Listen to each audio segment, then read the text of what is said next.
रोचक कहानियों के लिए हमारे चैनल को सब्सक्राइब करें और बेल आइकन को दबाएं। गणगौर कथा। एक बार भगवान शंकर पार्वती जी एवं नारद जी के साथ भ्रमण करने हेतु चल निकले। वे चलते चलते चैत्र शुक्ल तृतीया को एक गांव में पहुँचे। उनका आना सुनकर ग्राम की निर्धन स्त्रियां उनके स्वागत के लिए थालियों में हल्दी अक्षत लेकर पूजन हेतु तुरंत पहुँच गईं। पार्वती जी ने उनके पूजा भाव को समझकर सारा सुहाग रस उन पर छिड़क दिया। वे अटल सुहाग प्राप्त कर लौटीं। धनी वर्ग की स्त्रियां थोड़ी देर बाद अनेक प्रकार के पकवान सोने चांदी के थालों में सजाकर पहुंची। इन स्त्रियों को देखकर भगवान शंकर ने पार्वती से कहा, तुमने सारा सुहाग रस तो निर्धन वर्ग की स्त्रियों को ही दे दिया, अब इन्हें क्या दोगी? पार्वती जी बोली, हे प्राणनाथ, उन स्त्रियों को ऊपरी पदार्थ से बना रस दिया था, इसलिए उनका इस रस से धोती से रहेगा, परंतु मैं इन धनी निर्धन वर्ग की स्त्रियों को अपनी उंगली चीरकर रस का सुहाग रस दूंगी, जो मेरे समान सौभाग्यवती हो जाएंगी। तब इन स्त्रियों ने पूजन समाप्त कर लिया। तब पार्वती जी ने अपनी उंगली चीरकर उस रस को उनके ऊपर छिड़क दिया। जिस पर जैसी छींटें पड़ी उसने वैसा ही सुहाग पा लिया। इसके बाद पार्वती जी ने अपने पति भगवान शंकर से आज्ञा लेकर नदी में स्नान करने चली गईं। स्नान करने के पश्चात बालू की शिव जी की मूर्ति बनाकर पूजन किया, भोग लगाया तथा प्रदक्षिणा करके 2 कड़ों का प्रसाद खाकर मस्तक पर टीका लगाया।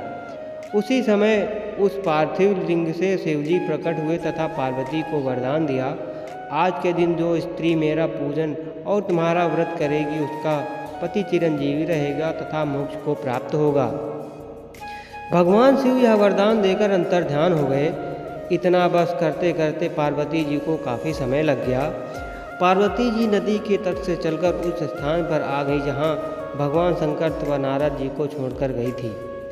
शिव जी ने विलंब से आने का कारण पूछा तो इस पर पार्वती जी बोली, मेरे भाई भावज नदी किनारे मिल गए थे। उन्होंने मुझसे दूध भात खाने तथा ठहरने का आग्रह किया, इसी कारण से आने में देर हो गई।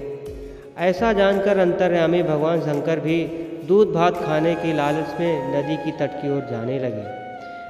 पार्वती जी ने मौन भाव से भगवान शिव जी का ही ध्यान करके प्रार्थना की, भगवान आप अपनी इस रहस्य अनन्य दासी की लाज रखिए।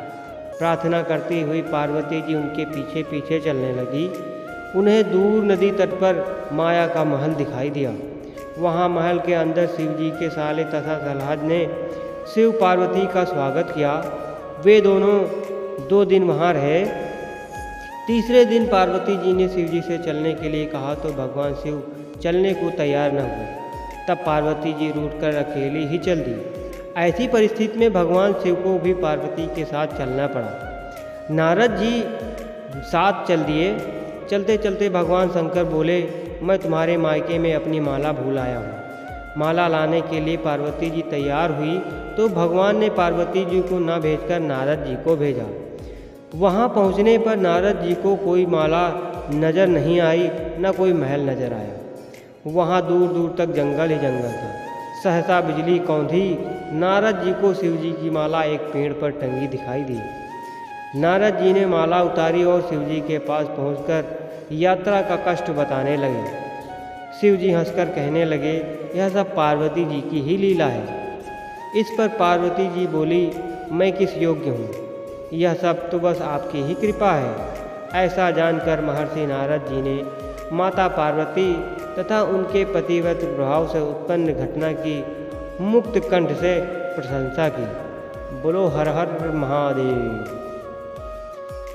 तो दोस्तों, अगर वीडियो थोड़ी सी भी अच्छी लगी हो तो वीडियो को लाइक कीजिएगा और ऐसी रोचक कहानियों के लिए हमारे चैनल को सब्सक्राइब करके बेल आइकन को ऑल पे सेट कीजिए, ताकि ऐसी रोचक कहानियों की नोटिफिकेशन आपको मिले सबसे पहले। धन्यवाद। जय भोलेनाथ।